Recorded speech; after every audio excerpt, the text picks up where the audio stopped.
Mumble. Good afternoon. On behalf of Salt Lake Police Association, thank you for being here to hear our statement. On behalf of the Salt Lake Police Association, we've been talking about a number of things that have come out. So we have a statement prepared. So we will not be doing any questions and answers after this. We're simply going to give our statement and call it a day. Any questions or anything afterward that you have for us can be directed through other modes of communication, text, phone call, things of that nature at a later date and time. Yeah, so my name's Officer Fatisi Manu, F-I-T-I-S-E-M-A-N-U. Your first name? John. J-O-H-N? Just Jalen. Can I spell that one more time? F-I-T-I-S-E-M-A-N-U. Common spelling. So I'm a police officer with Salt Lake City. I'm a patrolman, and I also sit on the Salt Lake Police Association Executive Board as the secretary. Present with me is Officer Sowers, who's the vice president, and Detective McKenna, who's our the treasurer. Detective Winters is unavailable. He's out on vacation, but he does have the support of this statement and kind of help set everything up. So with that, we'll go right into our statement, and then again, we're not going to be doing any questions afterwards, okay? The Salt Lake Police Association represents 419 officers who diligently and fearlessly protect the public in Salt Lake City and throughout the state. We're your neighbors. We're your mothers, your daughters, fathers and sons. We're black, white, Asian, American Indian, Pacific Islander, and multiracial. We're single, married, divorced, and LGBTQ. We're human beings just like you, and we're members of this community both on and off duty. Recently, we have endured months of rocks, bricks, bottles, bats, and other objects hurled at us with hate. Dozens of us have been injured and endured insults, many of them vile words filled with anger. We have been called racists, murderers, and pigs, and told that we should die simply because we are officers. Our families and children have been threatened. Even our own employers have castigated us in the news without fact or justification.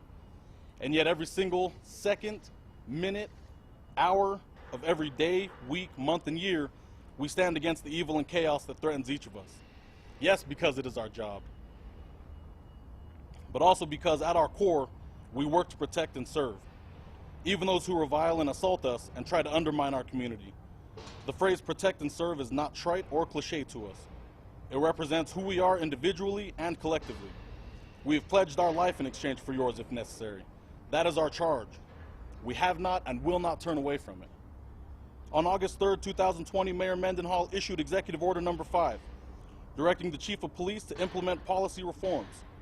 In the order, the mayor stated that racial and social disparities continue to exist in Salt Lake City across all agencies and institutions, and that the death of George Floyd in Minneapolis prompted residents to demand that local governments address systemic racism in police departments and enact policies to establish racial equity in policing.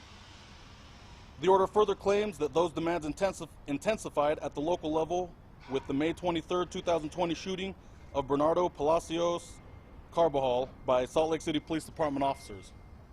We reject the mayor's claim of racial and social disparities across all Salt Lake City agencies and institutions. We work every day with the employees in those agencies and institutions, and the mayor's claim wrongfully and insultingly disparages her own employees. It is true that individual acts of racial bias exist throughout society. We know and witness this in our work every day. The officer's abhorrent actions in Minneapolis that resulted in the death of Mr. Floyd is an example that we cannot, must not tolerate. But Salt Lake City is not Minneapolis, or Detroit, or Los Angeles, or Chicago. We will not tolerate racial bias in our work as officers or what we witness in our communities. Our goal is to be the most professional, well-trained, and innovative police department possible. In addition, we also want the police department to be the most effective police department in protecting the public, its property, and preserving its residents' individual rights. These goals involve balancing individual rights against law enforcement actions to provide the safest environment possible under the circumstances. Sometimes, unfortunately, an officer's protection of society requires the use of force, even deadly force, on individuals who threaten society. The order directs the chief to alter 7 existing use of force policies and implement 2 new subsections. The order's directed changes either already exist in department policy, Utah, or federal law, or don't materially change the policies. For example, officers are already required to intercede if they observe a fellow officer using inappropriate force. The department already trains its officers in de-escalation tactics before using force or arrest, and we use these tactics because we don't want to resort to deadly force. The department has trained officers for decades in positional asphyxiation and excited delirium because we don't want people to die as a result of being in police custody. The department has required and we have filled out use of force reports for decades, documenting officers' use of threatened force or threatened use of physical force. The two new subsections are already accounted for under Utah law and prior court decisions. The fact that these are the only changes identified attests to the forward-looking and professional work of the police department and its officers. The first subsection regarding an officer's tactics preceding use of force states that officers shall not contribute to a situation in a manner that could lead to use of force by taking unnecessary, overly aggressive action. An officer's use of force, which starts at the officer's mere presence and continues through verbal commands, hands-on force, and deadly force, must always be reasonable under the circumstances. The second subsection is also superfluous.